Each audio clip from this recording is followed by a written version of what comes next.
তোমায় আমি তোমায় আমি খুব ভালোবাসি ইসাবেল। নিকোলাস নিকোলাস তোমাকে কষ্ট দেয়, তা যে আমার সহ্য হয় না ইসাবেল। তাই তো এলাম। এবার এবার তোমাকে মুক্তি দেবো আমি। চাও না মুক্তি তুমি?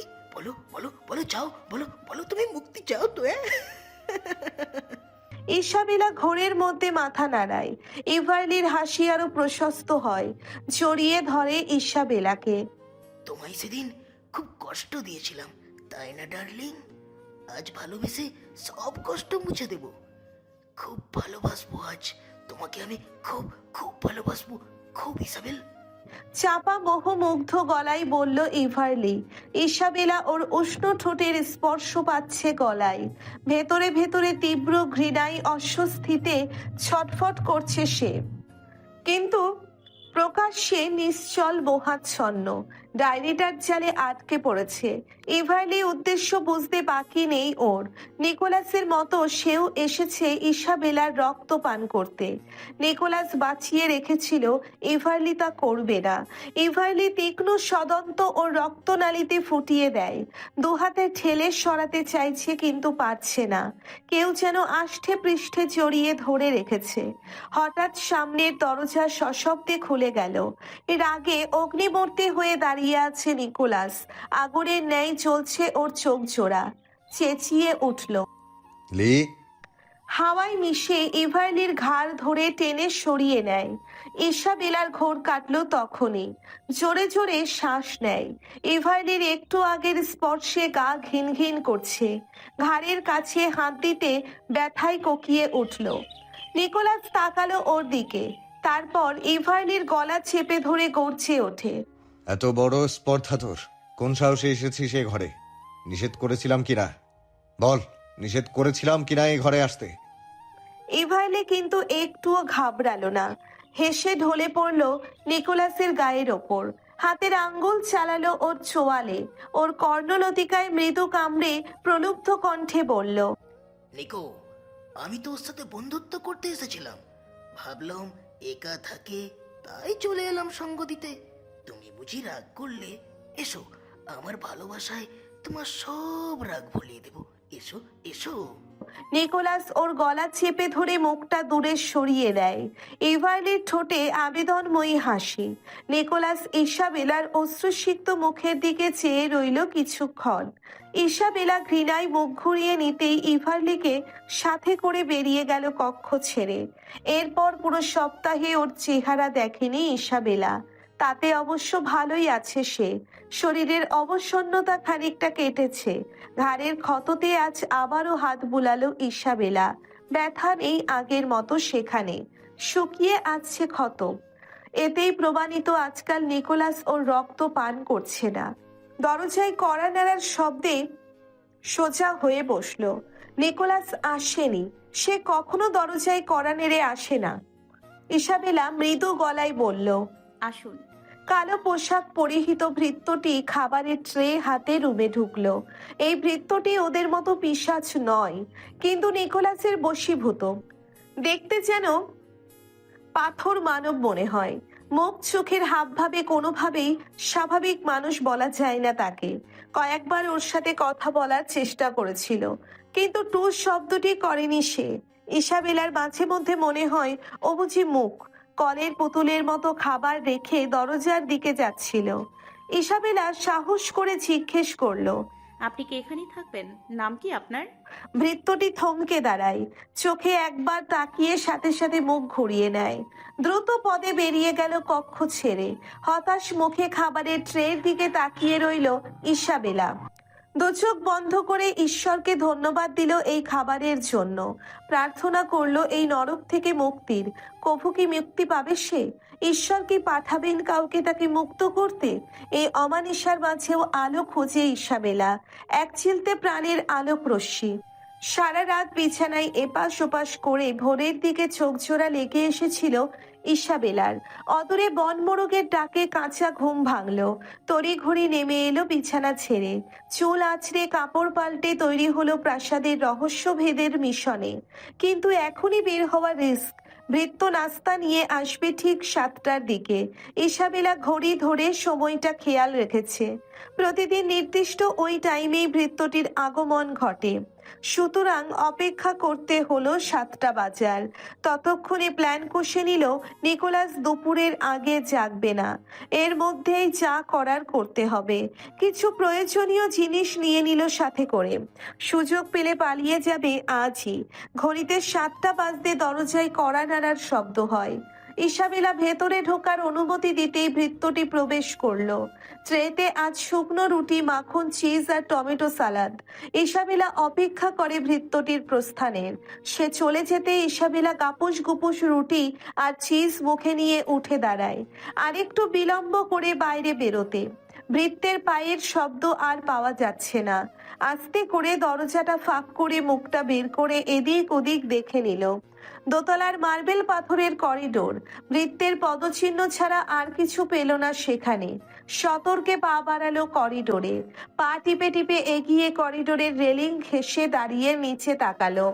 গুমট অন্ধকার পুরো প্রাসাদ জুড়ে, এখানে ওখানে মাকড়সার জাল জড়ানো। হল ঘরে কাউকে দেখতে পেল না। ইসাবেলা ধীর পায়ে করিডোর ধরে এগোতে লাগলো। বুক ঢিপ ঢিপ করছে ভয়ে, চারপাশটা চোখ বুলিয়ে নেয়।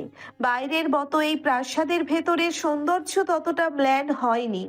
এর আভিজাত্য রাজকীয় জৌলুস প্রাসাদের দেওয়ালে দেওয়ালে এখনো খানিকটা উজ্জ্বল, কিন্তু বহু বছরের অযত্নে ধুলোর পুরো আস্তরণ পড়েছে। মাকড়সার অভয়ারণ্যে পরিণত হয়েছে যতদূর চোখ যায়। দিনের বেলাতেও সূর্যের আলো পুরোপুরি পৌঁছয়নি। প্রাসাদের ভেতরটা বেশ শীতল, কেমন ধোঁয়াটে ভাব সর্বত্র জুড়ে। গা ছমছম করছে ইসাবেলার। গোলাকৃতির করিডোর পুরো দোতলায়। ইসাবেলার রুমটি পশ্চিমের দিকে। সামনে আরো দুটো বন্ধ দরজা পেল, ওদিকে আরো অনেকগুলো আছে। জং ধরা মাকড়সার জালে আবদ্ধ তালা দেখলে বোঝা যায় বহু বছর তালাবদ্ধ রুমগুলো। জানালা খোলার চেষ্টা করলো একটার, কিন্তু বন্ধ সেটা।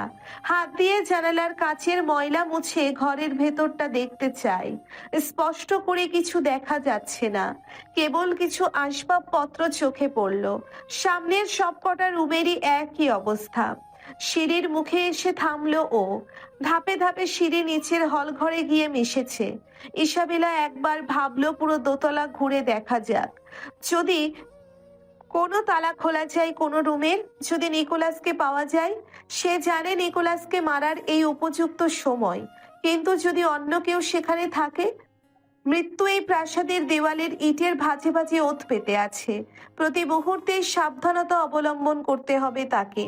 নিকোলাসকে শেষ করার আগে এখান থেকে বেরোনোর পথটা আগে দেখে নিলে ভালো হয়। এই ভাবনায় নিঃশব্দে সিঁড়ি বেয়ে নিচে নেমে এলো সে। এত বড় হলঘর আগে কখনো দেখেনি। গল্প কাহিনীতে যেমন রাজকীয় মহলের বর্ণনা করা হয়, এটা কতটা তেমনই। একসময় হয়তো এখানে বলের আয়োজন হতো। শত শত মানুষের পদচারণা কোলাহলে মুখর ছিল এই হলঘর। সময়ের বিবর্তনে আজ সেই মুখর হলঘর নিস্তব্ধ।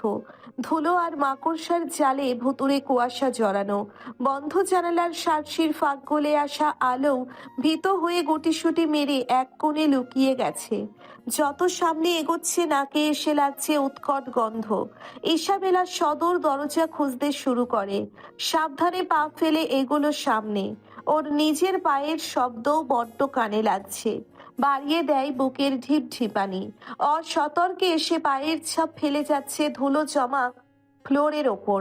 সদর দরজা খুঁজে পায় না ইসাবেলা। ভ্যাপসা আধারে কোনটা যে দরজা তাই ঠাউর করা মুশকিল। হঠাৎ কারো পায়ের শব্দে আটকে ওঠে। কোথায় লুকাবে এখন সে? সামনেই ধুলো পড়া মাকড়সার জালে আবদ্ধ বড়সড় কিছু একটা দেখতে পেল। লুকিয়ে পড়লো তার পাশে। আড়ালে বসে দেখলো একটা মানবীয় ছায়া ওপাশ থেকে ধীরে ধীরে হলঘরের মাঝে এসে থামলো। চিনতে সমস্যা হলো না ভৃত্যটিকে। এক মাথা কটা কোকড়া চুল আর ময়লা পোশাক পরনে, পা দুটো নগ্ন। যখনই দেখেছে চোখ দুটো সবসময় মাটির দিকে থাকে, ওদিকে কোথায় গিয়েছিল সে, ভাবলো ইসাবেল। কিছুক্ষণ দাঁড়িয়ে ভৃত্যটি আবার এগিয়ে গেল সামনে। এরপরেই ছপাত করে সূর্যালোকে আছড়ে পড়ে এই হলঘরে। সদর দরজা খুলে ভৃত্যটি বেরিয়ে যায়। দরজা আবার বন্ধ হলো। পুনরায় নেমে এলো সেই গুমট অন্ধকার। ইসাবেলা উঠে দাঁড়ায়, পা টিপে দরজার দিকে গেল। দরজায় খিল আটা নেই। ইসাবেলা খুলল না দরজা, কান পেতে রইল। বাইরে ঘোড়ার নাক সিটকানো ছাড়া আর কিছুই শুনতে পেল না। অগত্যা সরে এসে এক চিলতে আলো অনুসরণ করে জানালার শার্টসি খুলে চোখ রাখলো বাইরে। চোখ দুটো তৎক্ষণাৎ উজ্জ্বল হয়ে ওঠে। বাইরে টমটম গাড়ি দাঁড়িয়ে আছে, এই মোক্ষম সুযোগ পালানোর। কিন্তু কচুয়ান কোথায়? আরেকটু খেয়াল করতেই বৃত্তটিকে এদিকেই ফিরে আসতে দেখলো। দ্রুত আগের স্থানে গিয়ে লুকিয়ে পড়ে সে। বৃত্তটি এবার হলঘরের অন্যদিকে হেঁটে গেল। ইসাবেলা কালক্ষেপণ না করে উঠে দাঁড়ায়। যে জিনিসটার আড়ালে লুকিয়ে ছিল তার গায়ে হাত দিতেই টুম করে বেজে ওঠে। সাথে সাথে নিস্তব্ধ হলঘরের এদিকটা স্বর গরম হয় ইঁদুর খচখচানি আর বাদুড়ের ডানা ঝাপটানোর শব্দে। ভয়ে কলিজা শুকিয়ে এলো ওর। এই বুঝি ছুটে এসে আক্রমণ করবে ইঁদুর আর বাদুড়ের দল। পাশের দেওয়ালের আড়ালে লুকিয়ে রইল অনেক সময়। একটু পর আবার সেই নিস্তব্ধতা নেমে আসতেই জিনিসটার সামনে এসে দাঁড়ায়। টুম করে বেজে ওঠা জিনিসটা ভালো করে দেখলো, একটা পিয়ানো। ময়লা আর মাকড়সার জাল জড়িয়ে পিয়ানোর বেহাল দশা, চিনে ওঠাই মুশকিল। ইসাবেলার মা আন্না মেরিও চমৎকার পিয়ানো বাজাতে পারেন, মেয়েকেও শিখিয়েছেন নিজের পছন্দের বাদ্যযন্ত্রটি। পিয়ানো দেখে মায়ের কথা ভীষণ মনে পড়ল ইসাবেলার। চোখ ছলছল করে। নিজেকে সামলে নিয়ে ধীর পায়ে এগিয়ে যায় সদর দরজার কাছে। সদর দরজা খুলবে কিন্তু থেমে গেল তখনই। ভেতরে প্রতিশোধ স্পৃহা দপ করে চলে ওঠে। নিকোলাসকে সহ ওই পিশাচগুলোকে এভাবেই ছেড়ে যাবে? ভ্যালেরিয়ার মৃত্যুর প্রতিশোধ নেবে না? কেবল নিজের কথাই ভাবছে। নিজের এই স্বার্থপরতাই মনে মনে নিজেকে তিরস্কার করে। ফিরে এলো সদর দরজা থেকে। সে আজই পালাবে, কিন্তু নিকোলাসকে মেরে। যদি না পারে তবে আবার ফিরে আসবে উপযুক্ত হাতিয়ার সমেত। তার আগে শেষ চেষ্টা করা যাক। কোথায় পাবে নিকোলাসকে এই মুহূর্তে? দোতলার সব রুম তালা বন্ধ। আগে নিচে খুঁজে দেখা যাক। একটু আগে ভৃত্যটি যেদিক থেকে এসেছে সেই দিকেই গেল। দরজাটা ভেজানো ছিল। ইসাবেলা দরজাটা ঠেলতে একটা সিঁড়ি দেখতে পেল। সিঁড়িটা একে বেঁকে নিচে নেমে গেছে। ইসাবেলা আস্তে আস্তে নেমে এলো। যত নামছে সামনের অন্ধকার ঘন হচ্ছে। শেষের সিঁড়িতে পা দিয়ে বিস্ময়াহত। প্রাসাদের এই স্থানটি হলো কবরস্থান। স্যাঁতসেঁতে মাটির গন্ধে নাক কুচকে ফেললো ইসাবেলা। হঠাৎ ওর একটা ব্যাপার খেয়াল হলো, এই গন্ধটা ওর চেনা। নিকোলাসের সান্নিধ্যে এলেই গন্ধটা টের পেত। শুধু নিকোলাস নয়, আন্দ্রেই এবং ইভারলির গা থেকেও এই একই গন্ধ পেয়েছিল। তবে কি এখানেই আছে ওরা? মনের ভয়টা আরো গাঢ় হলো ওর। কি করবে? ফিরে যাবে? ঘুরে দাঁড়ায় সিঁড়ি ওপরের দিকে। এক পা ওপরে দিতেই থেমে গেল। এক কোণে ল্যাম্পের বাতি জ্বলছে। ওই টিমটিমে আলো কিছুটা যেন দূর করেছে কবরস্থানের আধার। ইসাবেলা ওটা হাতে তুলে নেয়। নরম মাটিতে পা ফেলে আলোটা হাতে নিয়ে দেখতে লাগলো চারপাশটা। দৃষ্টি স্থির হয় দেওয়ালের কোণ ঘেঁষা বস্তুর ওপর। 3টে কফিন। ইসাবেলা শুকনো ঢোক গিলে ভয়টাকে একপাশে সরিয়ে কফিন 3টের কাছে গিয়ে দাঁড়ায়। হাত কাঁপছে ওর। চোখ বন্ধ করে জোরে শ্বাস নিলে ঈশ্বরের নাম জপল কয়েকবার। তারপর চোখ মেলে তাকায় কফিন 3টের দিকে। বার্নিশ করা কাঠের চকচকে কফিন 3টে। হাতের আলোটা একটার উপর রেখে প্রথম কফিনটা খুলল। হতাশ হলো ইসাবেলা। কিছুই নেই ভেতরে। তারপর আরেকটা পাল্লা সরাতেই চোখ মুখ উজ্জ্বল হয়ে ওঠে। এই তো নিকোলাস। আলোটা হাতে নিয়ে ঝুঁকে দেখলো ওর মুখ। নিকোলাস ওর কাছে ভয়ের, আতঙ্কের আর এক নাম। কিন্তু আজ ওকে দেখে ইসাবেলার আনন্দই হলো। প্রথম দিন দেখা নিকোলাসের চেয়ে এই ঘুমন্ত নিকোলাস যেন আরো সুদর্শন। ঘুমন্ত অবস্থায় ভারী নিষ্পাপ দেখাচ্ছে তাকে। কে বলবে এই নিদ্রারত নিষ্পাপ মানবীয় দেহের মধ্যে লুকিয়ে আছে একটা হিংস্র নিষ্ঠুর পিশাচ? নিকোলাসের লাল টুকটুকে ঠোঁটে স্মিত হাসি দেখে ভ্রু কুচকে তাকায় ইসাবেলা। সে কি টের পেয়েছে ইসাবেলার উপস্থিতি? ভীত হয় ইসাবেলা। সেধে সিংহের গুহায় ঢুকে পড়ল না তো? এখন যদি জেগে ওঠে শয়তানটা?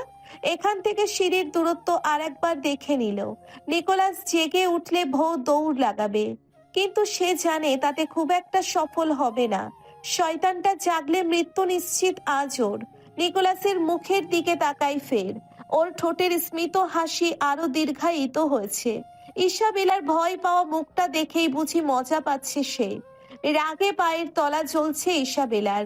মুখ কঠিন করে আলোটা হাতে তুলে পরের কফিনটা খুলল। একটা অপরিচিত সুন্দরী যুবতী শুয়ে আছে সেখানে।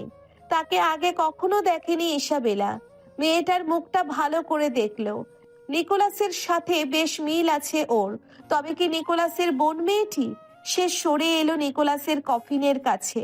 জোর করা মুচকি হাসি হেসে বলল, আমাকে এখানে দেখে নিশ্চয়ই খুশি হওনি তুমি। ভেবেছিলে ভয়ে কাচুমাচু হয়ে রুমের এক কোণে লুকিয়ে থাকবো? ইসাবেলা আরেকটু ঝুঁকে গিয়ে ফিসফিস করে বলল, আমি জানি তুমি শুনতে পাচ্ছ। শোনো, তোমাকে আমি ভয় পাই না নিকোলাস কুরিগিন। হ্যাঁ, ও আচ্ছা, তোমার আসল বংশ পদবী কি? আমি নিশ্চিত সেটা কুরিগিন নয়। Lucifer, Nicolas Lucifer. ওয়াও, দারুণ মানিয়েছে নামটা। শয়তানে শয়তানে মাস্তুতো ভাই। নিকোলাস হাসছে নিঃশব্দে। ওর ঘুমন্ত মুখে সে হাসি স্পষ্ট দেখতে পাওয়া গেল না। ইসাবেলা সোজা হয়ে দাঁড়ায়। তুমি জানো আজ আমি পালাবো তোমার এই নরক থেকে। পালিয়ে যাব, কিন্তু ভিতর মতো নয়। তাই তো তোমাকে বিদায় জানাতে এলাম। এবার নিকোলাসের ঠোঁটের হাসি উবে গেল। শক্ত হয়ে উঠেছে চোয়াল। ইসাবেলা নিষ্পাপ মুখ করে বলল, ওমা, রাগ করলে? ঠিক তখনই খুলে গেল নিকোলাসের চোখ। আগুনের শিখার ন্যায় জ্বলছে চোখ দুটো। ইসাবেলা লাফ দিয়ে উঠল ভয়ে। বুক ধরপড় করছে ওর। এই বুঝি উঠে এসে গলা চেপে ধরবে নিকোলাস। কিন্তু না, সে তেমনই শুয়ে আছে, ঠিক যেন প্যারালাইজড রোগী। সাহস সঞ্চয় করে এগিয়ে এসে ইসাবেলা বলল, আমার মা বলতেন অত্যাচার সহ্য করাও এক প্রকার অপরাধ। আমার সাথে যা যা করেছো আজ সুদে আসলে ফিরিয়ে দিব তোমাকে।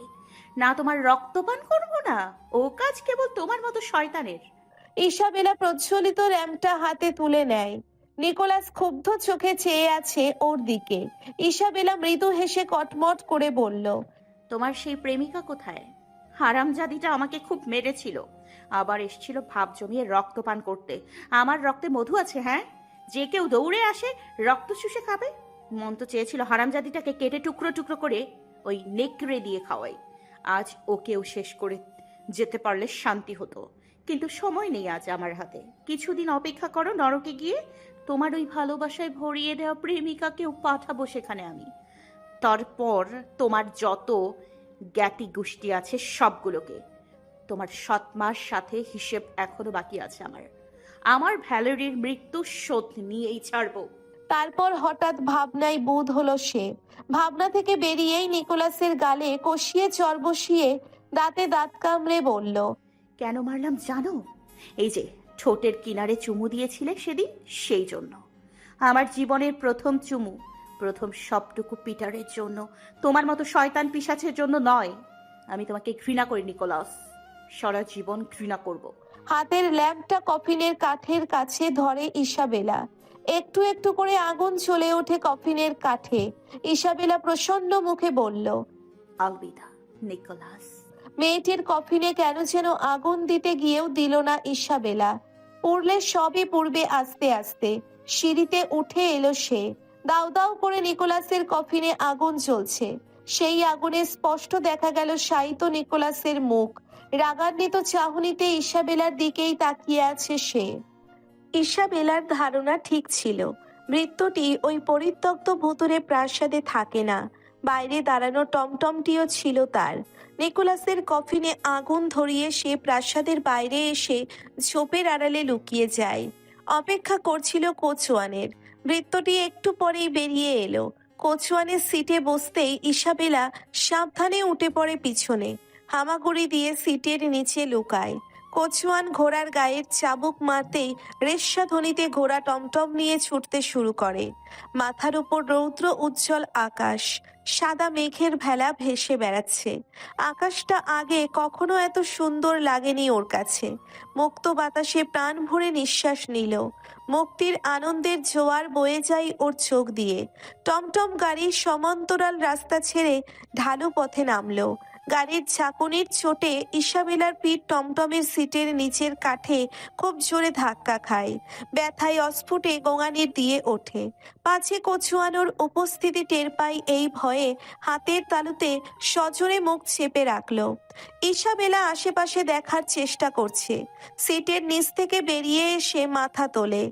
ঢালু পথের দুই প্রান্তে গহীন অরণ্য, জানা অজানা বৃক্ষ গুল্মলতা চারিধারে। সূর্যের আলো লম্বা লম্বা গাছগুলোর পাতার ফাঁক দিয়ে উকি ঝুঁকি মারছে।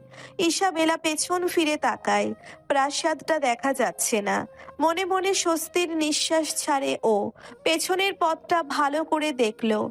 বনের মধ্যে এই একটি পথই দেখা যাচ্ছে। কচুয়ানের চাবুকের হিস হিস ধ্বনিতে কম্পিত হয়। ঘোড়া অশ্বধ্বনি তুলে প্রাণপণে ছুটছে সামনে। যতদূর চোখ যায় বন। লোকালয় তো দূরের, ওরা দুজন ছাড়া পথে আর কোনো জনমানব চোখে পড়ল না। বেশ উপভোগ করছে মুক্ত বাতাস ইসাবেলা। ঠোঁটের কোণে স্নিগ্ধ হাসি। পরিবারের সাথে মিলিত হওয়ার জন্য তর সইছে না ওর। গাড়ি যত এগোচ্ছে ততই আনন্দ হচ্ছে। সে মুক্ত আজ। নিকোলাসের বন্দি দশা থেকে সে মুক্ত। আবার আগের মতো স্বাভাবিক হবে জীবন। বাবা মা, তাতিয়ানা, ভ্লাদিমির, দাদা দিদিমাকে কতদিন পরে দেখবে সে। খুশিতে আর এক দফা নীরবে কাঁদলো। জঙ্গল থেকে টমটম এবার খোলা মাঠের কাঁচা রাস্তা দিয়ে এগোচ্ছে। এদিকেও কোনো লোকালয়ের দেখা পেল না। আরো ঘন্টা খানেকের যাত্রার পর অদূরে দু একটা ভগ্ন গির্জা চোখে পড়ে। কাঁচা রাস্তা শেষ হয়ে কংক্রিটের রাস্তায় উঠল টমটম। মাঝে মাঝে জব, গম আর ভুট্টার ক্ষেত চোখে পড়ে রাস্তার দুধারে। হঠাৎ টমটম থেমে যেতেই হামাগুড়ি দিয়ে সিটের তলায় ঢুকলো ফের ইসাবেলা। সিটের তলায় খুব বেশি জায়গাই নেই। ইসাবেলা এই কমাসে শুকিয়ে যাওয়ায় আজ সুবিধাই হলো। শরীরটা জড়সড় করে কোনো মতে সিটের তলে জায়গা করে নিয়েছে। কিন্তু সে জানে কচুয়ান এখানে এলে সহজে ইসাবেলাকে দেখে ফেলবে। আত্মরক্ষার্থে একটা লম্বা ধারালো কাচের টুকরো কাপড়ে পেঁচিয়ে বুকের কাছে লুকিয়ে রেখেছে। কচুয়ান সিট থেকে নামেনি। সামনে এক পাল শুয়োর রাস্তা পার হচ্ছে। জঙ্গলি শুয়োরকে রাগানো যে বুদ্ধিমানের কাজ নয় ভৃত্যটির তা জানে। তাই তো ধৈর্য ধরে সিটে বসে আছে টমটম থামিয়ে। শুয়োরের পাল রাস্তা পার হতে ঘোড়ার পিঠে আবার চাবুক কষালো কচুয়ান। ইসাবেলা ফের বেরিয়ে এসে বাইরে বসে। ওই তো দূরে আবছা কতগুলো প্রাসাদের মতো দেখা যাচ্ছে। শস্যের ক্ষেত ছেড়ে গাড়ি ঢুকলো একটা ট্যানেলের ভেতরে। মুহূর্তেই চোখের সামনে সবটা অন্ধকার হয়ে যায়। ইসাবেলার বুক ঢিপ ঢিপ করছে। কিছু দূর পরে ক্ষীণ আলোর রেখা দেখে স্বস্তি ফিরে পায়। যত এগোচ্ছে লোকের শোরগোল শুনতে পাচ্ছে। আনন্দে আত্মহারা হওয়ার অবস্থা ইসাবেলার। অবশেষে সে লোকালয়ে এসে পৌঁছিয়েছে। কত মানুষ এখানে। এরা মানুষ, ওরই তো মানুষ। এতক্ষণে নিজেকে নিরাপদ ভাবল সে। টমটম থেমে দাঁড়ায়। আশেপাশে আরো কতগুলো টমটম, গরুর গাড়ি আর ঠেলা গাড়ি। কচুয়ান নামতে ইসাবেলার গলা শুকিয়ে এলো। এই বুঝি এসে দাঁড়ায় সে সামনে। কিন্তু আশ্চর্যের ব্যাপার, সে এদিকে এলো না। গাড়ি থামিয়ে সামনের ভিড়ে অদৃশ্য হয়ে গেল। ইসাবেলা ধীর পায়ে নিচে নেমে দাঁড়ায়। লোকাল বাজারের মধ্যে দাঁড়িয়ে আছে সে। খুব বেশি মানুষের সমাগম ইসাবেলার কোনোদিন পছন্দ ছিল না। সে ঘর কোনো লাজুক মেয়ে। কিন্তু আজ এই এত মানুষের ভিড় তাকে আনন্দ দিল। বোকার মতো হাসছে আনন্দ। আশেপাশে পথচারীদের কয়েকজন কৌতূহলে চেয়ে আছে ওরই দিকে। ইসাবেলা হাসতে হাসতে মাথা নুইয়ে তাদের বলছে, হ্যালো হ্যালো। কাপড়, তৈজসপত্র, নিত্য ব্যবহার্য সামগ্রী, বিভিন্ন রকমের সবজি, ফল, মাছ, মাংস আর পশু পাখি ইত্যাদির পসরা সাজিয়ে বসেছে দোকানিরা। ক্রেতা বিক্রেতা দর কষাকষি করছে। ওদের ভাষা ইসাবেলা বুঝতে পারল না। হাবভাবে আন্দাজ করে নিচ্ছে। সামনে এগোতেই নাকে এসে লাগে ভাজা মাংস আর ভোৎকার ঘ্রাণ। পেট গুড়গুড় করে ওঠে খিদেতে। হাতে টাকা নেই। মুখটা মলিন করে এগিয়ে যায় সামনে। কতগুলো মেয়ে ভারী মেকআপ আর রংচঙে ছোট পোশাক পরে ঢলে ঢলে গল্প করছে পুরুষদের সাথে। পাশেই বড়সড় দ্বিতল কাঠের বাড়ি। দুটো মেয়ে গলা জড়িয়ে দুজন পুরুষকে বাড়ির ভিতরে নিয়ে গেল। ইসাবেলা জানে ওরা কোথায় গেছে। ওই বাড়িটার সামনে দিয়ে যেতেই ভেতরে নাচ গানের জোরালো শব্দ শুনতে পায়। কয়েকটা মেয়ে হেসে ওর দিকে তাকাতেই দ্রুত পা চালিয়ে সামনে এগিয়ে গেল। পাশে শুয়োর, গরু, ভেড়া আর হাঁসের মৃতদেহ ঝুলানো একটি দোকানে কসাই ইসাবেলার দিকে দৃষ্টি স্থির রেখে হাতের বড় মাংস কাটার ছুরি দিয়ে ভেড়ার মাথাটাকে দুভাগ করে ফেলে। ইসাবেলা ভয় পেতেই পৈশাচিক হাসি ফুটে ওঠে কসাইয়ের পুরো মোছের নিচের ঠোঁট দুটোতে। ভয়ে তাড়াতাড়ি সেই স্থান ত্যাগ করে ইসাবেলা। এদিক সেদিক উদ্দেশ্যহীনভাবে হাঁটতে লাগলো। কয়েকজন মহিলার সাথে কথা বলার চেষ্টা করে, কিন্তু ওরা ইসাবেলার ভাষা বুঝলো না, আর না ইসাবেলা ওদের ভাষা বুঝলো। হাঁটতে হাঁটতে বাজারের এক স্থানে মানুষের জটলা দেখে, কৌতূহলে সেদিকে যায়। ভিড় ঠেলে সামনে গিয়ে চক্ষু চড়ক গাছ। দাস কেনাবেচা হচ্ছে এখানে, ঠিক আদিম বর্বর যুগের মতো। নিজের বয়সের কতগুলো মেয়েকে দেখলো সে। মেয়েগুলো ভয়ে কাঁপছে, পরনের সাদা জামার স্থানে স্থানে ছেঁড়া, পেছনে হাত বাঁধা। দাম হাঁকাচ্ছে টেকো, মোটা অসুরের মতো দেখতে একজন ত্রিশোর্ধ্ব পুরুষ। একটা মেয়েকে কিনে নিল বৃদ্ধ কদাকার এক লোক। টাকা দেওয়ার সাথে সাথে যুবতী মেয়ের বুকের সামনের কাপড় টেনে ছিঁড়ে ফেললো। তা দেখে সমস্বরে উল্লাস করে ওঠে উপস্থিত অনেক যুবক আর মধ্যবয়সী পুরুষ। মেয়েটা কাঁদছে ভয়ে। বৃদ্ধের দয়া তো হলোই না, উল্টে জনসম্মুখে যুবতী মেয়েটার উপর যৌন নিপীড়ন চালাতে লাগলো। বুভুক্ষ কুকুরের মতো মেয়েটাকে কামড়ে খামছে ধরেছে সে। মানুষ দাঁড়িয়ে দাঁড়িয়ে দেখছে ওই জঘন্য দৃশ্য। কেউ প্রতিবাদ করছে না, সাহায্যও করছে না। ইসাবেলা এই দৃশ্য সহ্য করতে পারল না। কাঁদতে কাঁদতে ভিড় ঠেলে বেরিয়ে এলো। মেয়েটার মুখটা বারবার চোখের সামনে ভাসছে ওর। দাসপ্রথার গল্প ও কেবল দিদিমার কাছে শুনেছে, কিন্তু এই প্রথার এমন নিষ্ঠুর ভয়াবহতা দেখে ভীত সন্ত্রস্ত সে। নিকোলাসকেই শয়তান ভেবেছিল, অথচ ওর চেয়েও বড় শয়তান মানুষের রূপ ধরে আশেপাশেই রয়েছে। ওর মন চাচ্ছে বুড়ো শয়তানটাকে পায়ে পিষে মারতে। ইসাবেলা জানে নিজের অসহায়ত্ব, মুখ খুললেই বিপদে পড়বে সে। পুরুষতান্ত্রিক এই সমাজে নারীর গুরুত্ব কেবল বিছানায় আর ওই দাসী বৃত্তিতে। আওয়াজ তুলতে গেলেই নারীকে সহ্য করতে হয় অবর্ণনীয় দুর্ভোগের। যদিও ইসাবেলার পরিবার এক্ষেত্রে অনেকটাই ভিন্ন। ওর বাবা ওলেগ মেয়েদের ওপর কখনো জোর করে কিছু চাপিয়ে দেননি। জোর যদি একটু একটু খাটিয়েছেন, তবে তিনি ওর মা আন্না মেরিও, কিন্তু সেই জোরে ভালোবাসা ছিল। হেই, ইসাবেলার ভাবনায় ছেদ পড়ে একজন ভদ্রমহিলার গলার স্বরে। পরনে জার্মানির ট্র্যাডিশনাল ড্রিন্ডল, সাদা কুচি গলার ব্লাউজ, লং খয়েরি স্কার্ট আর সবুজ অ্যাপ্রন। চুলগুলো ডান পাশে খোপা, তাতে আবার 3টে বড় বড় তাজা গোলাপ লাগানো। মুখে গাঢ় মেকআপের প্রলেপ, ঠোঁটে টকটকে লাল লিপস্টিক। হাতের জরিদার লাল কাপড়ে কারুকাজ করা পাখাটা নাড়াতে নাড়াতে হাসি মুখে সামনে এসে দাঁড়ালেন। দেখে মনে হলো কোনো সম্ভ্রান্ত ঘরের রমণী। অজানা ভাষায় ইসাবেলাকে কিছু জিজ্ঞেস করলেন তিনি। ইসাবেলা এদের ভাষা বোঝে না। সে বোকার মতো তাকিয়ে রইল ভদ্র মহিলার মুখের দিকে। ভদ্র মহিলার জবাব না পেয়ে ওর আপাদমস্তক ভালো করে দেখে সংশয় মুখে ইশারায় বোঝাতে চেষ্টা করলেন। তুমি স্থানীয় নও? ইসাবেলা বুঝতে পেরে মাথা ঝাঁকায়। ভদ্র মহিলা হাসলেন আবার, ইশারায় জিজ্ঞেস করলেন, কোথাকার? Riga, Riga? রাশিয়া। ভদ্র মহিলা অবাক হলেন। রাশিয়া? ইসাবেলার সামনে পেছনে মাথা নাড়ায়। ভদ্র মহিলা একটু ভাবুক হয়ে আন্তরিক গলায় ভাঙা ভাঙা রাসান শব্দে বললেন।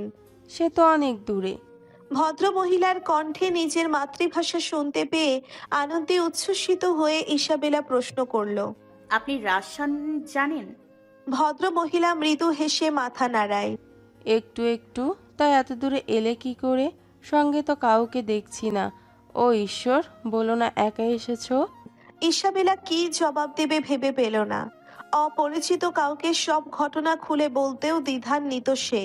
কিন্তু রিগা পৌঁছতে হলে কারো না কারো সাহায্য তো তাকে নিতে হবে। এখানকার লোকগুলো কেমন অদ্ভুত করে তাকিয়ে আছে ওর দিকে। ওর মুখের ভাষাও তো এরা বুঝবে না। ভাগ্যিস ঈশ্বরের করুণায় ভদ্র মহিলার দেখা পেল, কিন্তু তাকেও তো হুট করে বিশ্বাস করা যায় না। কি করবে এখন ইসাবেলা? সব খুলে বলবে নাকি মিথ্যা বলবে?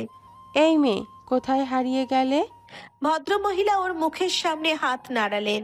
জি মানে ভদ্রমহিলা ওর হাত ধরে বললেন, তোমার চেহারা বলে দিচ্ছে খারাপ কিছু ঘটেছে তোমার সাথে। আমার ঘরে চলো, সেখানে গিয়েই সব শুনবো।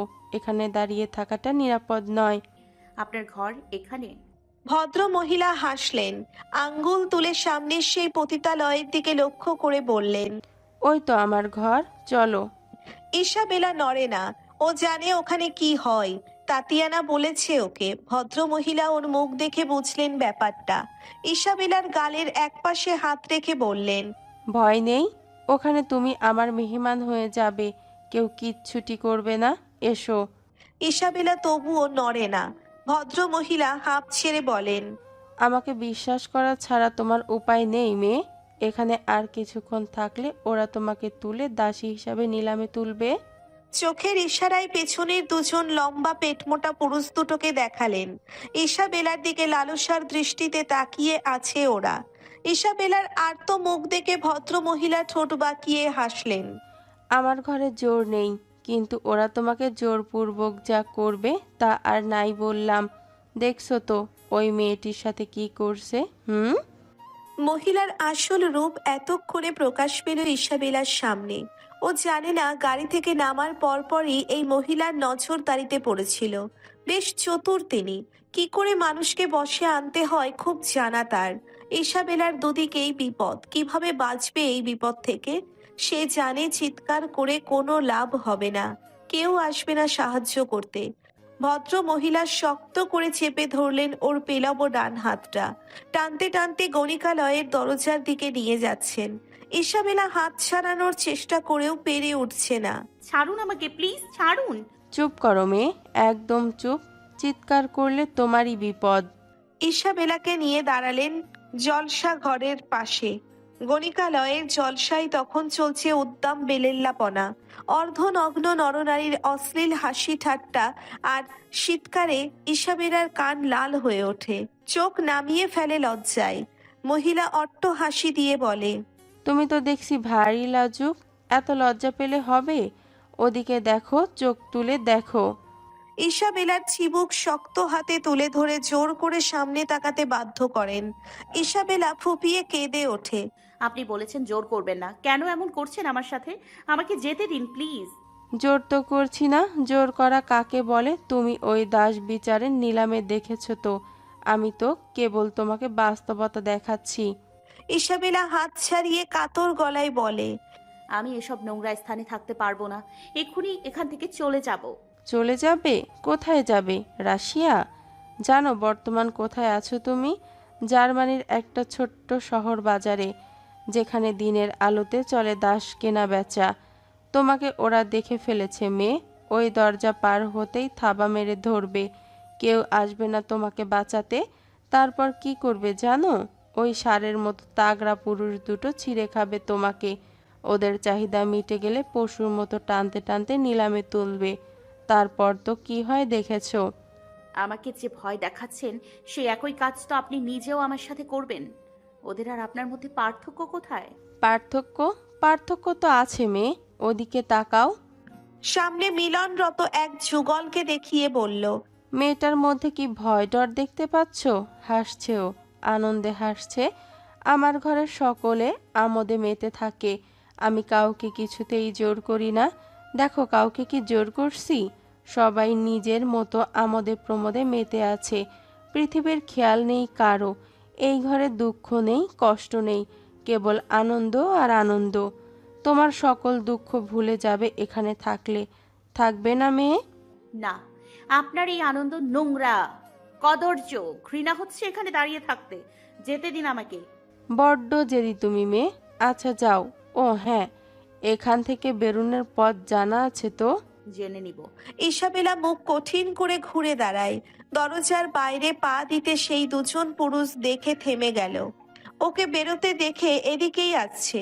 বুকে লুকানো কাচের টুকরোর মতো স্মরণ হয় ওর। কিন্তু এই সামান্য কাচের টুকরোতে কি আত্মরক্ষা হবে? মহিলা ফিসফিস করে বলল। যাও। ইসাবেলা ভেতরে ফিরে আসে আবার। প্লিজ আমাকে এখান থেকে যেতে সাহায্য করুন। আমি কথা দিচ্ছি রাশিয়া পৌঁছে বাবাকে বলে আপনাকে অনেক টাকা পাঠাবো। সাহায্য করুন আমাকে, আপনার পায়ে পড়ছি। মহিলার পায়ের পরে ইসাবেলা। আরে আরে করছো কি? মেয়েদের অসহায়ত্ব আমি মোটেও সহ্য করতে পারি না। ওঠো, ওঠো। আমি আপনার মেয়ের বয়সী। আপনার মেয়ে হলে কি এমন করতে পারতেন বলুন? না।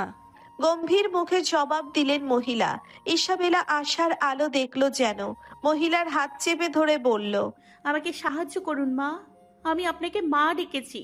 মেয়ে ভেবে আমাকে এখান থেকে বেরিয়ে যেতে সাহায্য করুন না মা। মহিলা হাত ছাড়িয়ে নিয়ে গম্ভীর মুখে বললেন, প্রথমত, আমি মা ক্যাটাগরির না। দ্বিতীয়ত, তোমাকে সাহায্য আমি একভাবেই করতে পারবো, যা আগেই বলেছি। ইসাবেলা ক্ষোভে ফেটে পড়ে। আপনি নারী নামের কলঙ্ক। ছল করে অসহায়ত্বের সুযোগ নিয়ে গণিকাবৃত্তি করানোকে সাহায্য বলে না, স্বার্থসিদ্ধ হাসিল বলে। কি পাবেন এসব করে? টাকা। টাকার জন্য সব করতে পারেন সব। কারো চোখের জলে কিছুই এসে যায় না আপনার। তোমার এসব বাজে প্যাচাল শোনার সময় আমার নেই। থাকলে থাকো, নয়তো দরজা খোলা আছে, চলে যাও। জোর করে টেনে এনেছি বলে জোর করে বের করে দেব না। থাকা না থাকা তোমার ইচ্ছা। মহিলা পাখায় বাতাস করতে করতে সিঁড়ি বেয়ে ওপরে উঠে গেলেন। ইসাবেলা দাঁড়িয়ে কাঁদতে লাগলো। দরজার বাইরে লোলুপ চোখে পুরুষ দুটো এখনো দাঁড়িয়ে আছে। ইসাবেলা অনেকক্ষণ সেখানে দাঁড়িয়ে উপায় অন্তর না পেয়ে মহিলার কাছে গিয়ে আর একবার অনুনয় করার সিদ্ধান্ত নিল। তিনি বলেছেন, জোর করবেন না, কিন্তু এখানে থাকা মানেই গণিকা হয়ে যাওয়া। এই অসম্মানজনক জীবনের চাইতে নিকোলাসের মৃত্যু পুরেই ভালো ছিল। পৃথিবীটা এত জটিল কেন? কেন বারবার বিপদ ওর সামনে এসে দাঁড়াচ্ছে? মায়ের সেই নিরাপদ আঁচল আজ বড় মনে পড়ছে ইসাবেলার। কবে ফিরতে পারবে মায়ের আঁচলের ছায়াতলে? আর যে পারছে না। হঠাৎ সামনে থেকে পালোয়ান গোছের একজন যুবক এসে ইসাবেলার হাত ধরে করপুটে চুম্বন দেয়। ভয়ে ঝটকা মেরে হাত সরিয়ে নিল ইসাবেলা। তারপর এক ছুটে সিঁড়ি বেয়ে দোতলায় উঠে এলো। মহিলা দোতলায় মাঝের ঘরের বড় সোফাতে বসে সিগারেট ফুঁকছেন। ইসাবেলাকে দেখে চমৎকার হাসি দিলেন। আশেপাশের ঘর থেকে ভেসে আসছে নরনারীর চিৎকার। কানে হাত দিয়ে মহিলার সামনে এসে দাঁড়ায় ইসাবেলা। হাঁটু ভেঙে বসে বলে, আমি এসব পারবো না, বিশ্বাস করুন। একটু করুণা করুন আমার উপর। আবার সেই ন্যাকামি। উফ, বড্ড জ্বালাচ্ছ মেয়ে তুমি। আরে, একদিনে কেউ কিছু পারে? এখানে থাকতে থাকতে সব শিখে যাবে। ওঠো। কতবার বলবো মেয়েদের অসহায়ত্ব আমি চোখে দেখতে পারি না? মহিলা হঠাৎ থেমে গেলেন। চেয়ার ছেড়ে দাঁড়িয়ে উচ্ছ্বসিত কণ্ঠে বলে উঠলেন, নিকো, বাবু আমার, অনেক দিন পর এলে আমার ঘরে। কর্নেলা। পরিচিত গলার স্বর শুনতে পেয়ে ইসাবেলা চকিতে তাকালো পেছনে। জানটা লাফ দিয়ে যেন গলায় উঠে এসেছে সামনের পুরুষটাকে দেখে। হুডিওয়ালা লম্বা কালো কোট পরে দাঁড়িয়ে আছে নিকোলাস। হুডি ঠেলে ফেললো কাঁধে। চোয়াল কঠিন, দৃষ্টি পাথরের মতো স্থির। শুকনো ঢোক গিলল ইসাবেলা। ভাবছে কি করে বেঁচে গেল নিকোলাস। এবার বুঝি রক্ষা নেই ওর। আতঙ্কিত গলায় অস্ফুট স্বরে বলল, নিকোলাস। কর্নেলা শুনতে পেয়ে ভ্রু কুঁচকে তাকালেন ইসাবেলার দিকে। জিজ্ঞেস করলেন, নিকোকে চেনো তুমি? ইসাবেলা জবাব দেওয়ার আগেই নিকোলাস প্রশ্ন করে, কে এই মেয়ে? নতুন আমদানি? দেখতে কিন্তু বেশ, কর্নেলা। কর্নেল নাম্নী মহিলা হাসলেন। ইসাবেলা চোখ মুছে কপাল কুঁচকে তাকায়। কেন যেন নিকোলাসের এই না চেনার ভান মনে খারাপ হয়ে গেল। মনের অজান্তে হয়তো ভিন্ন কিছু আশা করেছিল। দাঁত কচমচ করে ঠোঁট নাড়িয়ে অনুক্ত স্বরে বলল, হারামজাদা, আমার রক্ত খেয়ে এখন। এই রাত বাড়তেই গণিকালয়ের জলসা আরো জমজমাট হয়ে উঠল। সর্বত্র বারবনিতাদের খিলখিল হাসি আর মদের ঝাঝালো গন্ধ। নিচে মশালের আলোতে জলসা বসেছে। সেখানে মদ, নগ্নতা আর অশ্লীল নাচ গানে মেতেছে বারবনিতা আর পুরুষের দল।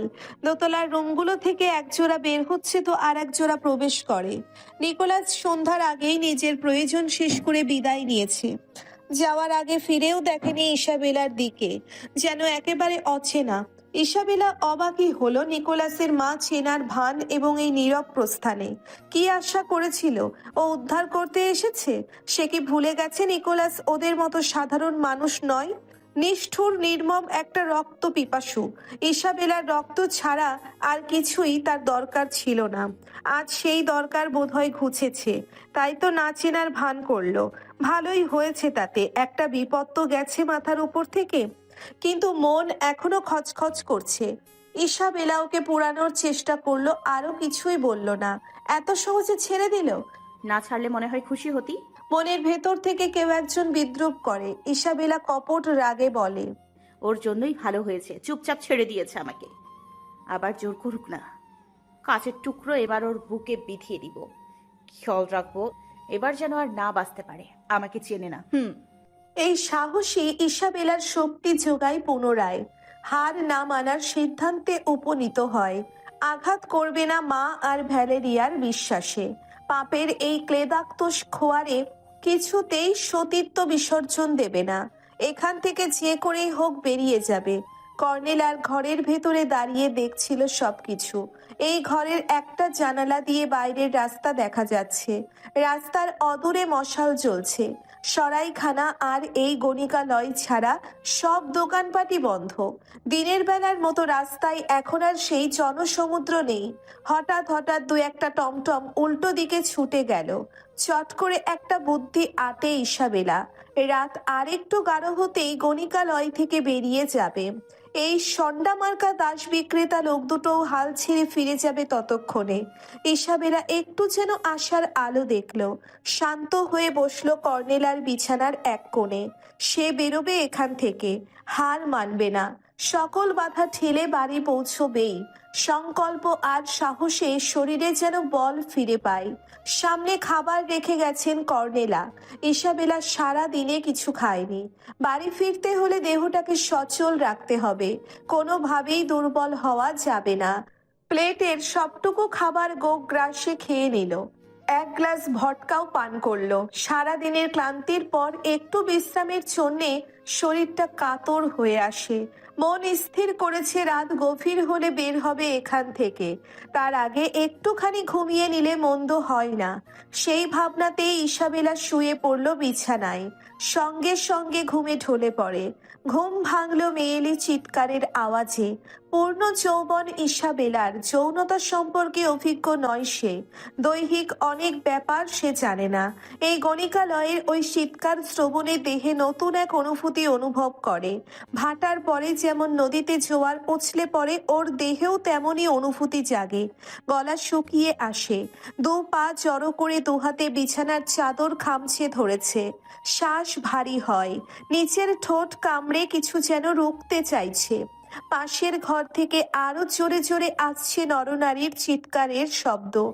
ইসাবেলার ডান হাতটা আস্তে আস্তে বুকের ওপর নেমে এলো। ডান বর্তুলকার বক্ষচের ওপর মৃদু চাপ দিতে বিস্ময়ে চোখের পাতা খুলে ফেলল। হুঁশ ফেরে ওর। তড়াক করে উঠে বসে বিছানার ওপর। কি করতে যাচ্ছিল? লজ্জায় আড়ষ্ট হয়ে উঠল। আশেপাশে তাকালো। ভাগ্যিস কেউ দেখেনি এই লজ্জাজনক মুহূর্ত। দুহাতে কান চেপে ধরে স্তনের শব্দ থেকে নিষ্কৃতি পেতে দুফোঁটা চোখের জল ফেলে বসে বসে।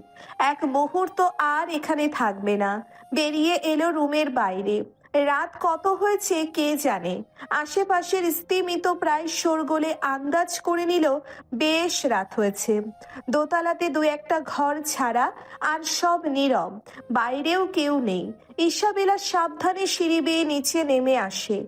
জলসা ঘরে মাতাল, অর্ধ মাতাল হয়ে পড়ে আছে সব। ইসাবেলাকে ওরা খেয়াল করলো না।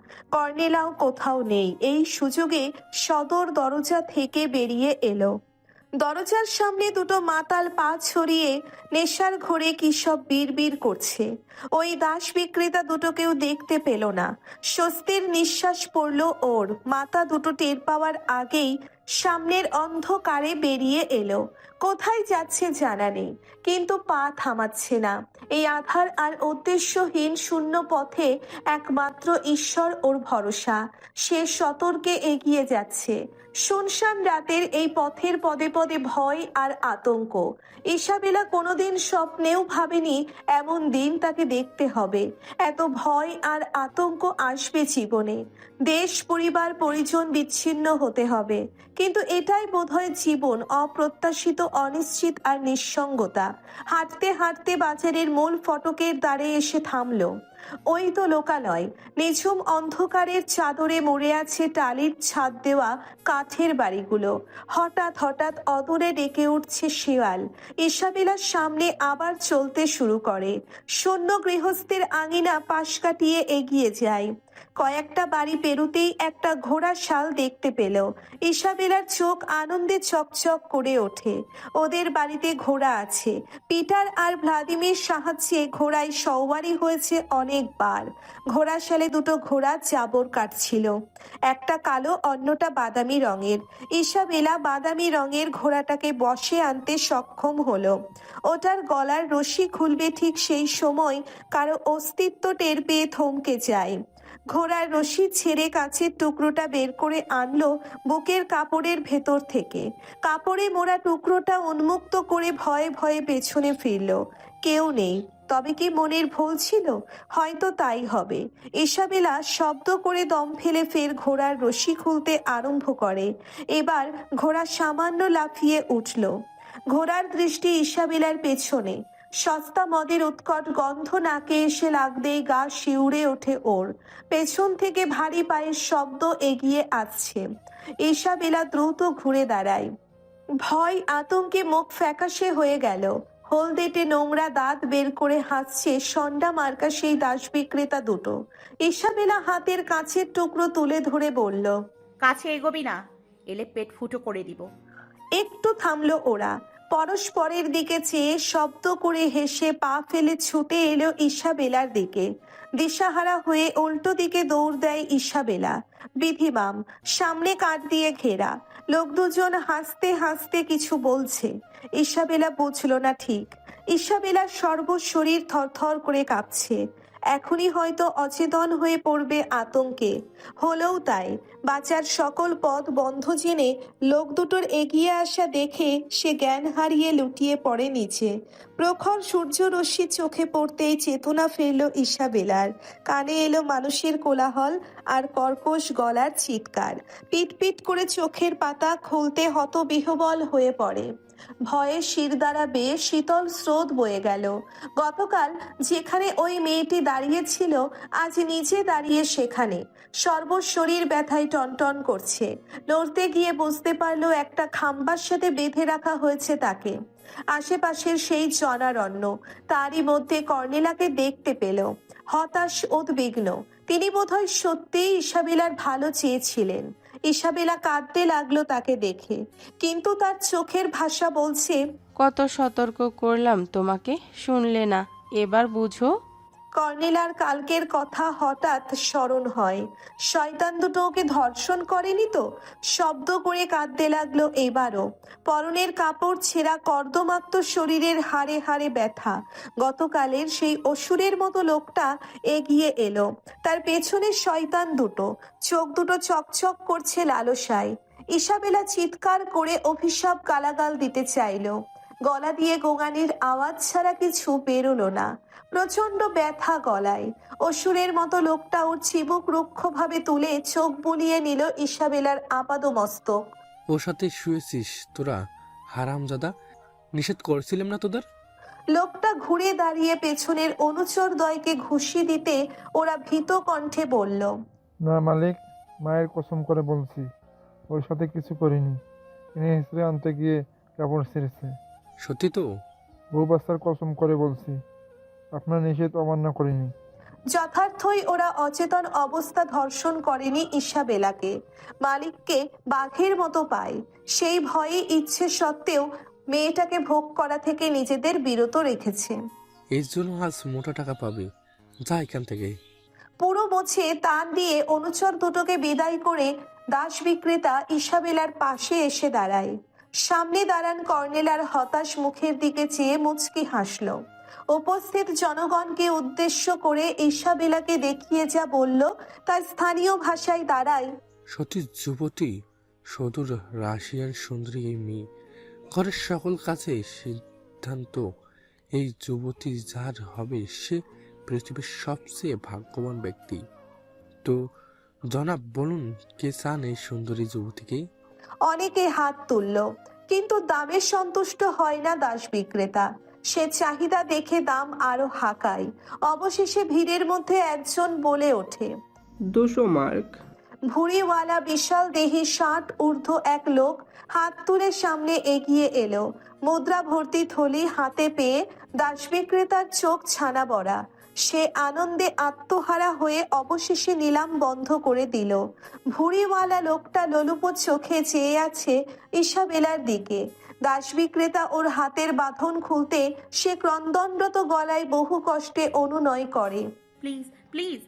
দাস বিক্রেতার মধ্যে কোনো প্রতিক্রিয়া হয় না। ইসাবেলাকে সে টেনে হিঁচড়ে ক্রেতার দিকে এগিয়ে যায়। ইসাবেলা আর্ত চোখে সাহায্যের জন্য এদিক ওদিক তাকায়, কিন্তু কেউ এগিয়ে আসে না। হঠাৎ রাস্তার এক কোণে দাঁড়ান সেই টমটমে নিকোলাসকে বসে থাকতে দেখলো। ওর মুখ দেখা যাচ্ছে না। মাথায় হুডি তুলে আয়েশ করে টমটমে মাথা এলিয়ে বসে আছে।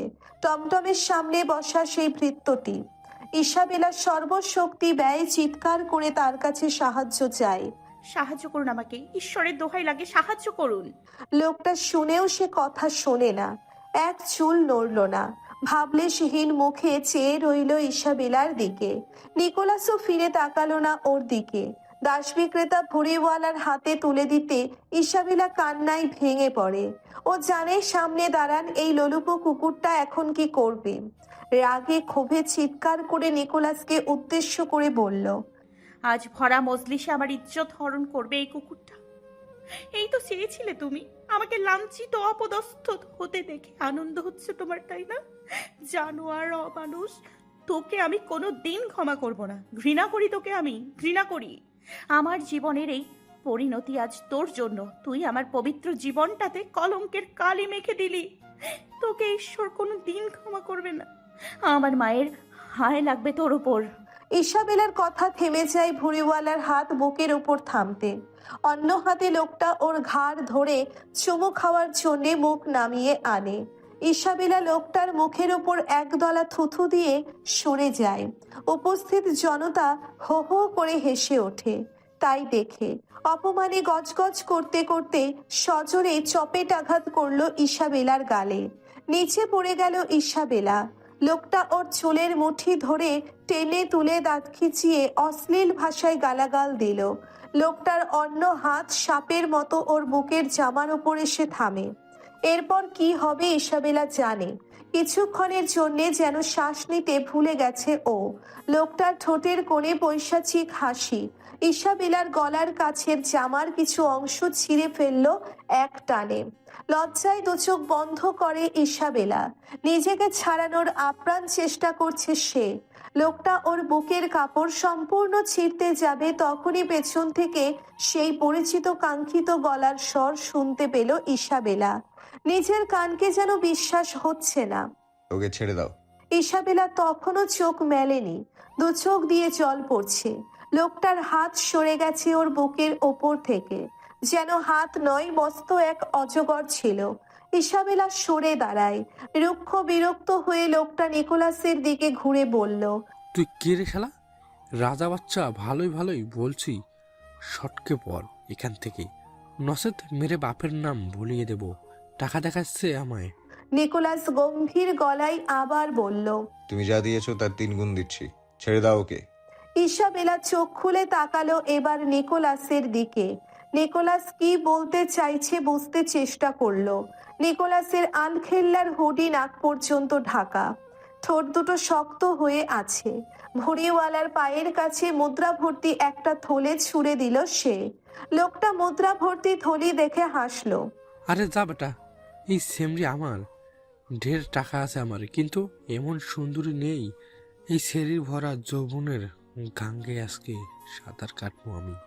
উপস্থিত জনতার কয়েকজন হো হো করে হেসে ওঠে। লোকটা স্থানীয় ধনী, মুদ্রা নয় ইসাবেলাকে প্রয়োজন তার। এই মেয়ে এত মানুষের সামনে তার মুখে থুথু দিয়েছে। কেনা দাসীর এত স্পর্ধা। জনসম্মুখে মেয়েটাকে শিক্ষা না দিলে তার শান্তি হবে না। সুতরাং নিকোলাসের কথা আমলেও নিল না। উল্টে তার লাঠিয়াল বাহিনীকে ইশারা করে নিকোলাসকে বন্দি করার জন্য। ইসাবেলার দিকে আবার ফিরল সে। হাত বাড়ালো ওর বুকের অর্ধ ছেঁড়া জামার দিকে। ইসাবেলা সাহায্যের আশায় নিকোলাসের দিকে তাকায়। নিকোলাস তেমনই নিশ্চল হয়ে দাঁড়িয়ে আছে। লোকটার লালসার হাত থেকে নিজেকে বাঁচানোর চেষ্টা করছে ইসাবেলা, কিন্তু লোকটা ওর গলা চেপে ধরেছে এক হাতে। মুখটা নামিয়ে এনেছে চুমু খাবে বলে। লোকটার অন্য হাত বুকে রাখবে তখনই ইসাবেলার চোখের সামনে ঘটে গেল নৃশংস এক ঘটনা। কোথা থেকে একটা শ্বেতকায় নেকড়ে এসে ঝাঁপিয়ে পড়ল ভুঁড়িওয়ালা লোকটার ওপর। মুহূর্তেই তার শরীর খণ্ড বিখণ্ড হয়ে ছড়িয়ে পড়ে ইসাবেলার চারদিকে। ভয়ে চিৎকার করে ওঠে ইসাবেলা। লোকটার রক্তের কয়েক ফোঁটা ছিটকে পড়ে ওর গায়ে। ঘটনার আকস্মিকতায় উপস্থিত জনতা স্তম্ভিত। ইসাবেলার সামনে দাঁড়িয়ে সদর্পে গর্জন করছে নেকড়েটা। ওর জলজলে রক্ত লাল দৃষ্টি আর রক্তমাখা সদন্ত দেখে ভয়ে চিৎকার করে উঠল সব। ছুটোছুটি করতে লাগলো এদিক ওদিক। কেবল কর্নেলাকে বিচলিত হতে দেখা গেল না। দাস বিক্রেতার দিকে বিদ্রুপাত্মক হেসে ধীরে ধীরে গণিকালয়ের দিকে চলে গেলেন। দাস বিক্রেতা রেগে যায়। তার আদেশে অনুচর দুটো মারতে ছুটে এলো নেকড়েটাকে। ও দুটোরও ভুঁড়িওয়ালার মতো একই পরিণতি হয়। এই দৃশ্য দেখে ভয়ে পালায় দাস বিক্রেতা। ইসাবেলা কিন্তু তেমনই জড়বৎ দাঁড়িয়ে আছে ভীত বিহ্বল হয়ে। রক্তে ভেজা ওর সারা শরীর। নেকড়ে ওর দিকে তাকাতেই ইসাবেলা ওই চোখে চেয়ে সম্মোহিত হয়ে যায়। ঘুরে দাঁড়ায় নেকড়ে, হেঁটে যায় টমটমের দিকে। ইসাবেলা কলের পুতুলের মতো সেটাকে অনুসরণ করে। কচুয়ান আগে থেকে সিটে তৈরি হয়েছিল। নেকড়ে লাফ দিয়ে উঠে পড়ল টমটমের ভেতরে। তারপর ইসাবেলা আস্তে আস্তে উঠে বসলো সেটার পাশে। মুহূর্তেই ঘোড়ার পিঠে চাবুক কষতেই টমটম নিয়ে ছুটল ঘোড়া। ইসাবেলার সদ্বিদ ফিরতে ঘুরে তাকালো পাশে। অবিশ্বাস্য চোখে চেয়ে রইল। পাশে সম্পূর্ণ নগ্ন শরীরে নিকোলাস বসে আছে। চোখ বন্ধ করে সিটের সাথে মিশে গেছে ওর দেহ। ইসাবেলা চোখ সরিয়ে নেয় লজ্জায়। সামনে মোটা কম্বলে ঢেকে দাও ওর শরীর, দ্রুত করো। কচুয়ানের রুক্ষ গলার স্বরে বোকার মতো চেয়ে রইল ইসাবেলা। এই লোক কথা বলতে পারে? রাশিয়ান ভাষাও জানে? কচুয়ান আবার একই কথা বলল উদ্বিগ্ন গলায়। ইসাবেলা তার কথা মতো সামনে সিটের তলা থেকে মোটা কম্বল বের করে কাপা হাতে নিকোলাসের শরীর ঢাকতে লাগলো। ভীত চোখে নিকোলাসের মুখটা দেখছে। কি দেখলো একটু আগে? নিকোলাস রক্তচোষা নেকড়ে বড়সড় একটা ঢোক গিলল। হঠাৎ দৃষ্টি থামলো নিকোলাসের বুকের বাপাসের উল্কা চিত্রের উপর। একটা গোলাপ, পাশে চাঁদের মতো সিম্বলিক আকৃতির চিত্র। চিত্রটা আরো ভালো করে বোঝার জন্য ঝুঁকে যেতেই নিকোলাস চোখ মেলে তাকায়। এই দৃষ্টি ইসাবেলা চেনে। প্রথম যেদিন মাদাম আর ও নিকোলাসকে ঝিলের পাড়ে পেয়েছিল, ঠিক এমন দুর্বল আর অসুস্থ দেখাচ্ছিল ওকে। শ্বাস ধীরে ধীরে পড়ছিল। জ্বরের রোগীর মতো কাঁপছিল নিকোলাস। আজও হুবহু তাই হচ্ছে। ইসাবেলা ভ্রু কুঁচকে তাকিয়ে আছে। নিকোলাস কম্পিত হাতে ওর হাত থেকে কম্বল কেড়ে নিয়ে আপাত মস্তক ঢেকে নিল। বিড়বিড় করে বলল, সরে যাও আমার কাছ থেকে, সরে যাও। ইসাবেলা ভয়ে ভয়ে সরে বসলো। নিকোলাস শব্দ করে অসুস্থ মানুষের মতো শ্বাস ছাড়ছে। নিকোলাস যেন একটা ভুলভুলাইয়া, যত দেখছে ততই মাথা আউলে যাচ্ছে। অপ্রত্যাশিত নতুন নতুন রূপ প্রকাশ পাচ্ছে ওর। ইসাবেলা হতবুদ্ধি হয়। হঠাৎ নিচের দিকে চোখ পড়ে। সারা শরীরে রক্ত দেখে গা শিউরে ওঠে। কি নৃশংস ঘটনাই না প্রত্যক্ষ করলো আজ। নিকোলাসের এই নৃশংস রূপ আরো বেশি ভীত সন্ত্রস্ত করে। ফুপিয়ে কেঁদে উঠল। কত পুরুষই না স্পর্শ করলো আজ। গা ঘিন ঘিন করছে। হাত দিয়ে শরীরের এখানে ওখানে মুছতে লাগলো। কিছুক্ষণ পর টমটম এসে থামে একটা অচেনা পরিত্যক্ত বাড়ির সামনে। ইসাবেলা বাড়িটার দিক থেকে দৃষ্টি সরিয়ে পাশে তাকাতেই অবাক, নিকোলাস পাশে নেই। বেশ আয়েসি ভাবে পাহাড়ের গা বেয়ে কলকল শব্দে ঝর্ণার পানি নিচে গড়িয়ে পড়ছে। আশেপাশে বীজ বৃক্ষের সারি, পাখির কলতান আর ঝর্ণার অবিরাম ঝরে পড়ার শব্দে ইসাবেলা বিমুগ্ধ হয়। ঝর্ণার পানিতে স্নান সেরে সকালের নরম রোদে বসে থাকতে চমৎকার লাগে। দিন রাতে এই সময়টাকে সে খুব বেশি উপভোগ করে। রোদের তাপ বাড়তেই নিকোলাসের পরিত্যক্ত প্রাসাদ অভিমুখে রওনা হয়। এই ভুতুড়ে কুয়াশা জড়ানো প্রাসাদে ফেরার পর শুরু হয় বুক ঢিপঢিপানি। এখানে এসেছে 1 সপ্তাহ, কিন্তু সেই ঘটনা প্রতি মুহূর্ত তাড়া করে বেড়ায়। রাতে দুঃস্বপ্নে ভর করে কর্নেলা, ওই দাস বিক্রেতারা, আর সেই ভুঁড়িওয়ালা লোকটার ভয়ঙ্কর রূপ এসে উপস্থিত হয়। নিঃশ্বাস নিতে কষ্ট হয় তখন। আতঙ্কে ঘেমে নিয়ে ঘুম ভাঙে। শেষমেশ কাঁদতে কাঁদতে ভোর পার করে দেয়। ঝর্ণার পাশে বসে আর নিজের জন্য বরাদ্দ ঘরের মধ্যেই দিন রাত কাটিয়ে দেয়। নীরবে এসে খাবার রেখে ফিরে যায় ভৃত্যটি। সে এলে ইসাবেলা অন্যদিকে মুখ ঘুরিয়ে থাকে, নয়তো ব্যালকনিতে গিয়ে দাঁড়ায়। লজ্জা হয় ভীষণ, সকলের সামনে লাঞ্ছিত হয়েছে। সেই লজ্জা এখনো কাটিয়ে উঠতে পারেনি, আর না সেই আতঙ্ক। সময় মতো নিকোলাস না এলে আজ ইসাবেলার কি হতো, সেসব ভাবলেই গায়ে কাঁটা দেয়। এখন যে বিপদ মুক্ত সেটা ভাবা বোকামি, কিন্তু এই প্রাসাদে কেন যেন নিজেকে নিরাপদ মনে করে। ভয় হয়, আবার মনে মনে বিশ্বাসও আছে খুব খারাপ কিছু ঘটবে না। খুব খারাপ অর্থাৎ ওখানে যা ঘটেছিল। নিকোলাস রক্ত পিপাসু হোক আর যাই হোক, অন্তত নারী লিপ্সু তো নয়। ওর চোখে রক্ত তৃষ্ণা দেখেছে, কিন্তু নোংরা কামুকতা দেখেনি। এর অর্থ এই নয় ইসাবেলা তাকে বিশ্বাস করে, কখনোই না। তারপরে শেষ ব্যক্তি হিসেবে পৃথিবীতে এই নিকোলাস অবশিষ্ট থাকলেও ইসাবেলা তাকে বিশ্বাস করবে না। এজন্যই তো এই প্রাসাদে এখনো আছো। মনের ভেতর থেকে কেউ একজন বিদ্রূপ ইসাবেলা কপাল কুঁচকে বলে।